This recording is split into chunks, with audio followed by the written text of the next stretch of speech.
पुराने समय की बात है। भारत के एक छोटे से राज्य में एक पराक्रमी राजा राज करता था। उसका नाम वीरेंद्र था। राजा वीरेंद्र अपने न्यायप्रियता, परोपकार और धर्मपरायणता के लिए प्रसिद्ध था। उसके राज्य में लोग सुख शांति से रहते थे, क्योंकि राजा ने अपने जीवन में हमेशा धर्म और न्याय का पालन किया था। राजा वीरेंद्र के राज में अपराधी डरते थे और प्रजा उसे पिता की तरह मानती थी। राजा वीरेंद्र के दरबार में कई विद्वान और अनुभवी मंत्री थे, जो राज्य की व्यवस्था में उसकी सहायता करते थे। लेकिन उन सब के बीच राजा के सबसे प्रिय और निकट थे राजगुरु महेश्वर। राजगुरु महेश्वर एक महान संत और ज्ञानी थे। वे हमेशा राजा को सही मार्ग दिखाने के लिए तत्पर रहते थे। राजा वीरेंद्र उन्हें बहुत मानते थे और उनके बिना कोई महत्वपूर्ण निर्णय नहीं लेते थे। एक दिन राजा वीरेंद्र अपने दरबार में अपने मंत्रियों के साथ बैठा था। तभी एक गरीब किसान दरबार में आया और उसने राजा के सामने अपना सिर झुकाया। किसान की आंखों में आंसू थे और वह बहुत परेशान लग रहा था। उसने राजा से कहा, महाराज, मैं बहुत दुखी हूं। मेरी मेहनत का कोई फल नहीं मिल रहा है। मैं सालों से खेती कर रहा हूं, लेकिन हर बार मुझे नुकसान होता है। मैं कर्ज में डूब गया हूं और अब मेरे पास कुछ भी नहीं बचा है।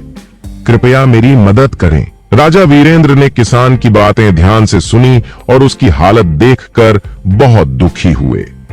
उन्होंने राजगुरु महेश्वर से सलाह मांगी कि इस स्थिति में क्या किया जाए। राजगुरु महेश्वर ने राजा को संबोधित करते हुए कहा, राजन, यह संसार कर्म और फल के सिद्धांत पर आधारित है।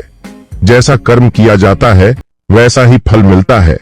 किसान ने यदि सच्चे मन से और ईमानदारी से परिश्रम किया है तो उसे उसके कर्म का फल अवश्य मिलेगा। लेकिन हमें यह भी समझना चाहिए कि कर्म का फल कभी कभी तुरंत नहीं मिलता। इसके लिए समय की प्रतीक्षा करनी पड़ती है। राजा ने किसान से पूछा, क्या तुमने हमेशा ईमानदारी से मेहनत की है? क्या तुम्हारे सभी काम धर्म और नियमों के अनुसार होते हैं? किसान ने सिर झुकाकर कहा, महाराज, मैंने हमेशा पूरी कोशिश की है, लेकिन कुछ गलतियां हो सकती हैं। मेरे खेतों में कई बार मैंने अच्छे बीजों की जगह सस्ते और खराब बीजों का उपयोग किया ताकि पैसे बचा सकूं, लेकिन हर बार मेरी फसल बर्बाद हो गई। राजगुरु ने राजा की ओर देखते हुए कहा, राजन, यही इसका उत्तर है। जब हम अपने कर्मों में कमी करते हैं तो उसका परिणाम भी वैसा ही मिलता है। जैसा बीज बोओगे वैसा ही फल पाओगे। राजगुरु महेश्वर ने आगे कहा, जीवन में कर्म ही सब कुछ है। यदि हम सही तरीके से और पूरी निष्ठा के साथ काम करते हैं तो हमें उसका उचित फल मिलता है। लेकिन यदि हम कर्म में लापरवाही बरतते हैं तो हमें उसका फल भी वैसा ही मिलता है। संसार का यह नियम है कि जैसा कर्म किया जाता है वैसा ही फल मिलता है। राजा वीरेंद्र ने किसान से कहा, तुम्हें अपने कर्मों में सुधार करना होगा। जब तुम अच्छे बीज बोओगे और अपनी फसल की पूरी तरह से देखभाल करोगे तभी तुम्हें अच्छी फसल मिलेगी। किसान ने राजा के शब्दों को समझा और उसने वादा किया कि वह आगे से कभी भी अपने काम में लापरवाही नहीं बरतेगा। फिर राजगुरु महेश्वर ने राजा और दरबारियों को एक कहानी सुनाई ताकि सभी को कर्म और फल का महत्व समझ में आए। बहुत समय पहले एक महान राजा था। उसका नाम धर्मपाल था। धर्मपाल बहुत ही धर्मात्मा और न्यायप्रिय राजा था। उसके राज्य में किसी को कोई कमी नहीं थी। प्रजा सुखी थी और राज्य में संपन्नता थी। लेकिन धर्मपाल को एक दिन बहुत बड़ा संकट का सामना करना पड़ा। एक पड़ोसी राज्य ने उसके राज्य पर आक्रमण कर दिया। धर्मपाल ने अपने सेनापतियों और मंत्रियों से सलाह ली और युद्ध की तैयारी की। धर्मपाल ने अपनी सेना को युद्ध के लिए तैयार किया और स्वयं भी रणभूमि में उतरा। युद्ध बहुत ही भयंकर था। कई दिनों तक लड़ाई चलती रही, लेकिन अंत में धर्मपाल की सेना हार गई।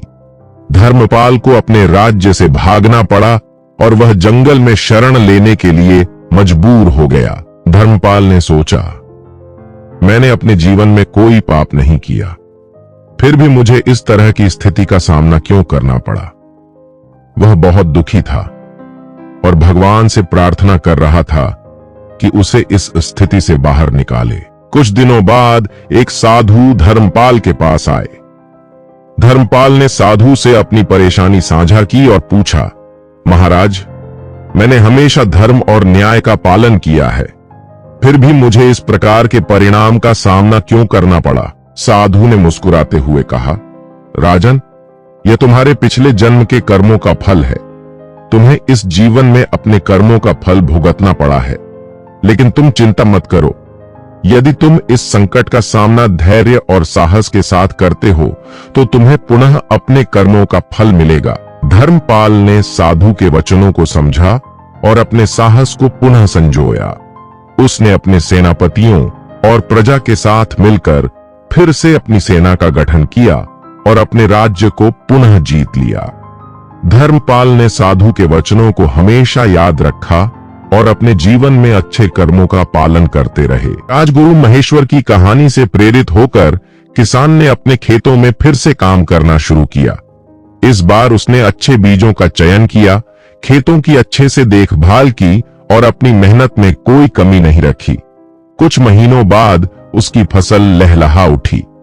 किसान बहुत खुश हुआ और उसने राजा वीरेंद्र और राजगुरु महेश्वर का धन्यवाद किया। इस कहानी से हमें यह सीखने को मिलता है कि जीवन में जैसा कर्म किया जाता है वैसा ही फल मिलता है। यदि हम अपने काम में ईमानदारी, निष्ठा और पूरी मेहनत से काम करेंगे तो हमें उसका उचित फल अवश्य मिलेगा। लेकिन यदि हम लापरवाही, आलस्य और अधूरे मन से काम करेंगे तो उसका परिणाम भी वैसा ही होगा। कर्म का नियम अटल है और यह सुनिश्चित करता है कि हर व्यक्ति को उसके कर्मों का फल अवश्य मिलेगा। इसलिए हमें सदैव अपने कर्मों में सुधार करना चाहिए और उन्हें पूरी निष्ठा और ईमानदारी के साथ करना चाहिए। धैर्य और विश्वास के साथ किया गया अच्छा कर्म हमें जीवन में सफलता और संतोष की प्राप्ति कराता है। जैसा कर्म वैसा ही फल, यह सच्चाई हर युग में सत्य रही है और सदैव रहेगी।